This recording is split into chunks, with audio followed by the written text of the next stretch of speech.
E vejam só que grande absurdo, estamos sendo enganados após o ministro da Saúde, Marcelo Queiroga, passar a exigir que no atestado de óbito tenha o número do CPF da vítima. Estranhamente, tivemos uma queda gigante no número de mortes do Covid no estado de São Paulo, o que também gerou um grande incômodo nas secretarias de saúde de algumas cidades, que estão alegando não poder incluir o número do CPF das vítimas nos atestados de óbito, pois estão sobrecarregando o sistema. E o número de mortes, que estava na casa de 1.021, e estranhamente, após o novo ministro da Saúde exigir esses dados no atestado de óbito, caiu de 1.021 para 281.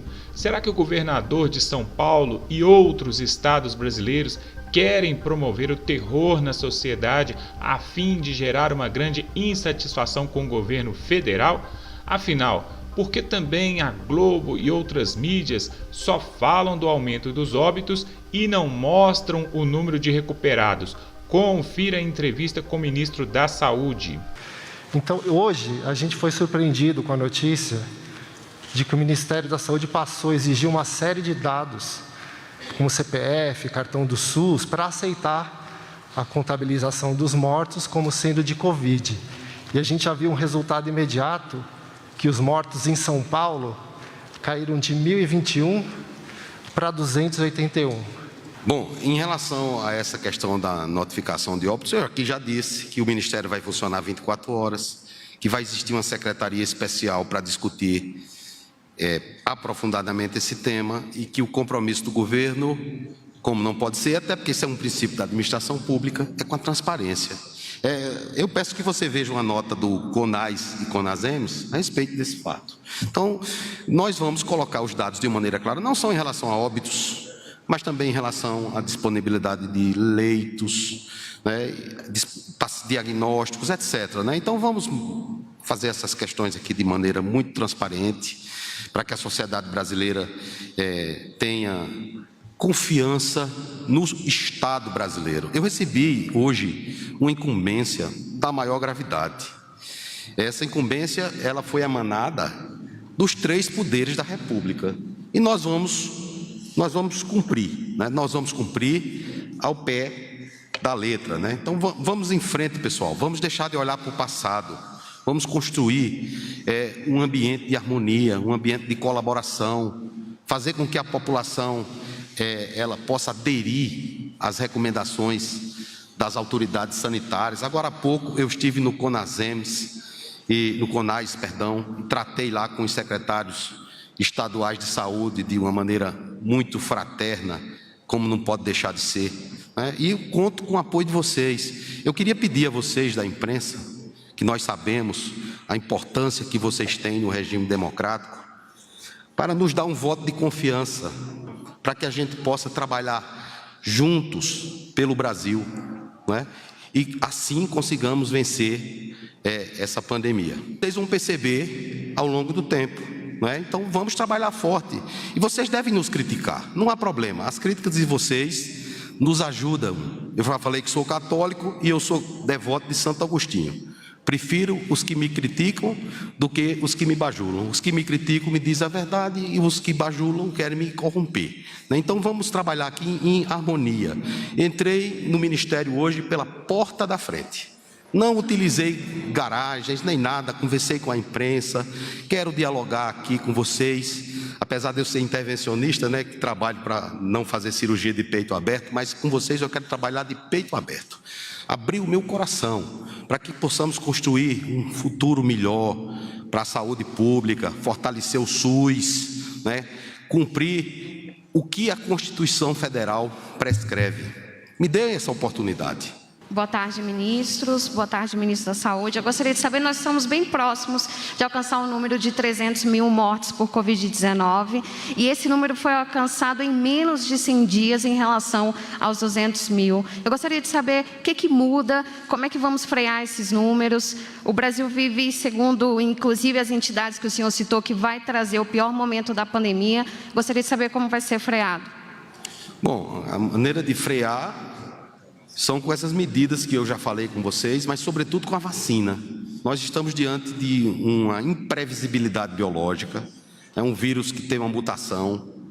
Nós precisamos vacinar a nossa população para diminuir a circulação do vírus. Vocês estão cansados de saber disso, vocês hoje conhecem medicina bem, certo? Então, a gente consegue evitar casos graves, fazer política de saúde, não fazer política na saúde, fazer com que as pessoas acreditem nas autoridades sanitárias. Eu estou aqui ao lado do general Azevedo, que é um homem de Estado. Eu vou a OPAS agora com o secretário de Saúde do Estado do Maranhão para buscar insumos importantes, medicamentos, onde houver no mundo. O general já disse: doutor, encontre os medicamentos que nós vamos, com os aviões da Força Aérea Brasileira, buscá-los, não é, general? Então, é um compromisso de uma nação. É uma doença grave, é uma doença que mata hoje pessoas até mais jovens, tá bom? Então, vamos nos unir, é hora de gerar luz, não calor. E as estratégias, elas são empregadas de acordo com o momento sanitário de cada município, de cada estado e de cada região. Lembra lá no começo? Atingiu logo São Paulo, depois atingiu fortemente o Amazonas, atingiu o Ceará, atingiu Pernambuco. Dessa vez, essa doença atinge nosso país de maneira mais homogênea, não é?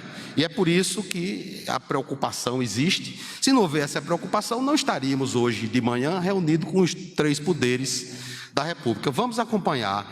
Em Manaus já diminuiu, o Amazonas já diminuiu, nós já temos notificação que o Rio Grande do Sul está diminuindo os diagnósticos. A ordem é essa: diminui os diagnósticos, diminui as internações e depois diminui o número de óbitos. O que nós temos que fazer é que esse pico a gente consiga fazer com que não tenhamos tantos óbitos, tá? Então, vamos trabalhar. Eu vou, pessoalmente, visitar os hospitais para verificar a assistência e ver como podemos melhorar. Habilitando leitos, por exemplo, oferecendo melhores condições para os profissionais de saúde. Não é para verificar se as pessoas estão morrendo mesmo de Covid, como andaram dizendo por aí. Não é para fazer com que o Ministério da Saúde se faça presente e se mostre solidário com as pessoas, que seja solidário com os profissionais de saúde. Então, eu não posso ter resultado no segundo dia da minha gestão.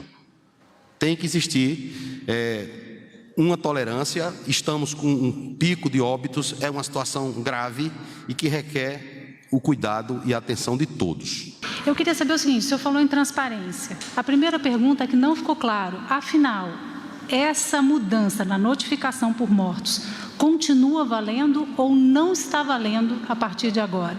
Diante da crítica que veio de secretários do CONAS, do CONASEM, isso vai ser alterado na prática? Bom, não houve nenhuma determinação minha no sentido de fazer qualquer tipo de alteração em notificações. A notificação vai ser a notificação que ocorre, a notificação adequada para que a sociedade tenha a credibilidade que o governo merece, tá? Então, essa que está sendo acusada. Eu não sei qual é a de agora, qual é a de amanhã. A notificação é uma só. Sim, mas tá? é porque houve uma alteração, ministro, só para ficar claro, porque os secretários, de forma geral, estão reclamando que essa modificação pode acabar dificultando ou até inviabilizando a notificação por mortes, porque muitas vezes eles não têm a informação para dar. Então, não tendo a informação, não se faz a notificação. Isso pode maquiar e gerar uma subnotificação. O que eu queria saber é, vale o que está sendo contestado pelos secretários ou isso vai mudar, ou já mudou? Bom, depois que eu sair daqui, dessa coletiva, nós vamos observar o que é que está acontecendo. E eu não sou maquiador, eu sou médico, tá? Minha função não é maquiagem, minha função é salvar vidas.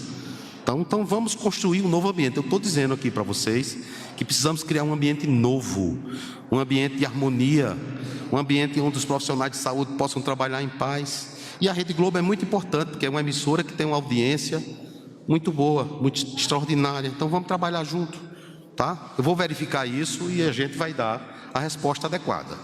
Eu não vou ficar nesse ping-pong, né? Nós vamos trabalhar para construir o que eu já falei para vocês. E vamos dar uma nota oficial do Ministério acerca desse fato. Ok? Eu quero dar uma sugestão, aproveitando a pergunta, até porque nós somos pautados pela transparência dos números, né? E como ele já falou, o doutor Queiroga, ele vai enfrentar o combate da pandemia com muita dedicação e transparência. E eu sei que é importante noticiar tanto as notícias ruins como as boas. Eu faço essa defesa. Eu acho que no momento de pandemia nós temos que ter os dois lados. E vocês criaram um consórcio, a imprensa, que muito rapidamente, para fazer a checagem do número de mortos, que é importante que a população saiba, apesar de que tinha essa contagem do Ministério da Saúde. E hoje nós temos 562 milhões de vacinas garantidas para o ano 2021. Daqui a pouco seremos autossuficientes na produção de vacinas, e se a pandemia durar mais alguns anos, todos os anos o Brasil vai ter a capacidade de vacinar os próprios brasileiros, depois que fizemos o acordo, tanto com o Instituto, a Fiocruz, o Butantan, que irão produzir vacinas aqui no país. E a vacinação é a nossa arma para voltarmos e retomarmos a economia. Então, deixo aqui uma sugestão, que seja feito um consórcio para que a gente possa contar o número de vacinados nos estados e nas cidades.